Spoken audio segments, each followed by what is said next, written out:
Anong airlines po? Airline. Ay, AirAsia Doon na Airline. lang po tayo sa 4 po.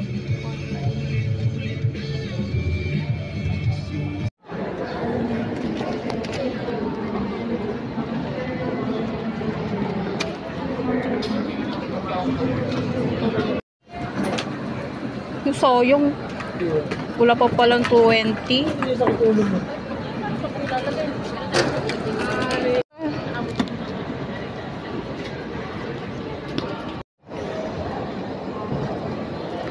Ayan na, immigration na kami.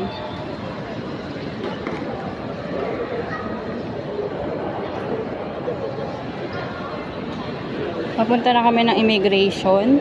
Ayan. Ito yung part na nakakaba. Pwede kang ma-offload. Sana. Wag naman. Sayang ginastos namin. Lord, please help us. Para makalagpas dito sa immigration.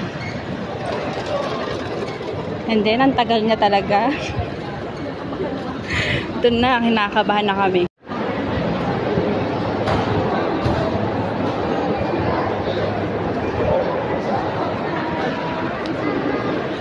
Ang daming tao sa immigration, baka bawal magkuha.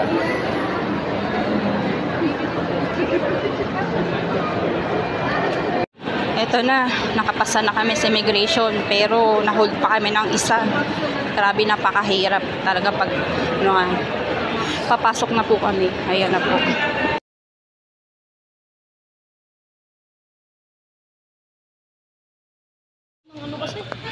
Hanggang ngayon, nawiwindang pa rin kami ni ate dahil sa immigration. Nakakaloka ka pala pag magbabakasyon ka. Ang daming process. Pero nakapasa kami sa immigration. 2 times kami ni-interview. Akala namin ma-offload kami. Kaya dapat kayo, bago kayo pumunta dito, kompleto po talaga requirements nyo.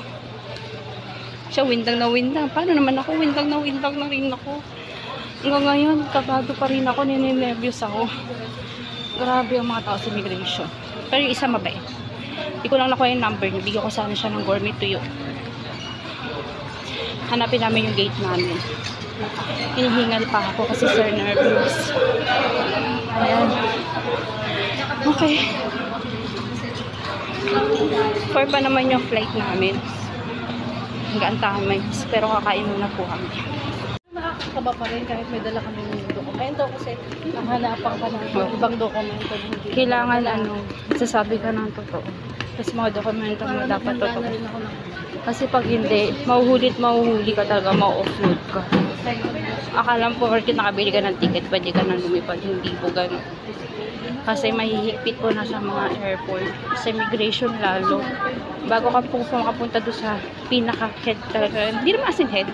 Yung pinaka-malupit mag-interview sa immigration. Yun. Nakaka-stress mga madam. Ang buhay ko ngayon lang ako hinabahan ng ganito. Sa school naman, di naman ako ganito kababa. Nagre-recite ako eh. Or interview sa mag-a-apply ng trabaho niya. Mas para kang criminal tanungin. Hindi naman kasing criminal. Para lang. Yung way na magsalita, hindi as in criminal. I mean yung way magsalita or yung nakakatakot. Yung ka talaga, ka talaga, magbablanko ka talaga. Tapos, nai-stress talaga ako. Di ko alam kung saan. Ngayon lang talaga, sa totoo lang, hirap na hirap ako sumagot. Pero wala naman ako ginawang kasalanan. Alam mo, parang nahuli ka ng ex mo, o yung boyfriend mo, asawa mo, parang ganun. Hindi ko naman sinabi na nahuli ako asawa ko. Siya yung nahuli ko. Ay, nako. Malapit na kami sa terminal namin. Pero kakain muna kami ni ate.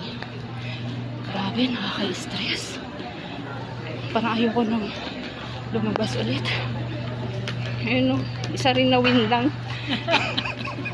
20 pa kaming dalawa. 20 kaming na muntik na ma-offload. Nakaka-stress. Grabe. Lapit na tayo, 103. Pagod. Yung kinain ko kanina umaga, napunta yata sa utak ko eh. Pero hindi ako nagutom sa kaba. Nagutom ako kasi parang, alam mo pag nandun ko sa tapat talaga, mabablaan ko ha. Nabablanko ako eh. 104 yan eh. Thai Airways Flight DG621 Dami tao. Ay, doon pala maraming tao kanina. Todi pa lang.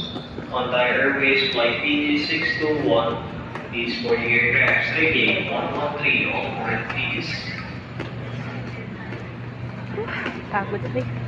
Ang haba naman yung nilakad natin. Hong Kong to. Doon tayo. Okay, yun na. Nakita na namin yung summit na gate. Mag-tiktok ako eh. Saan kayo Bigyan na pa siya may TikTok eh, no? Patapos na lahat. Patapos na lahat. Diyos ko. Tatanggal ko ng stress. Hirap pala. SIM card pala natin. Doon na. Sa clock na lang tayo mag-buy. O yung cute ang titi, oh. Final call for boarding. Pacific Flight J922. If your aircraft necessary final call for boarding aircraft number 800 104. 103 ba, di ba? Ayun, 103 yung tanga. Oo nga.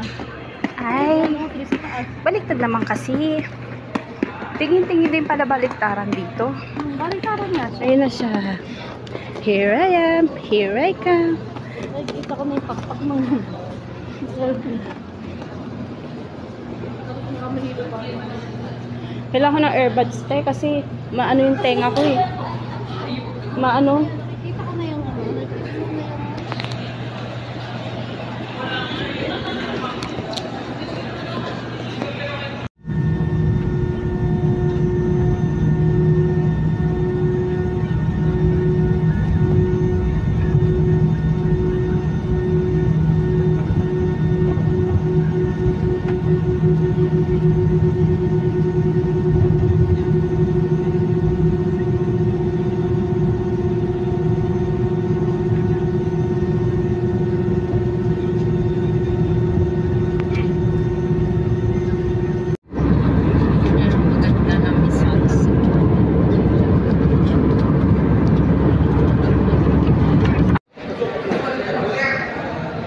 Ayan yung aking maleta. Thank you kay Kuya. Pagbabalot ng maleta ko.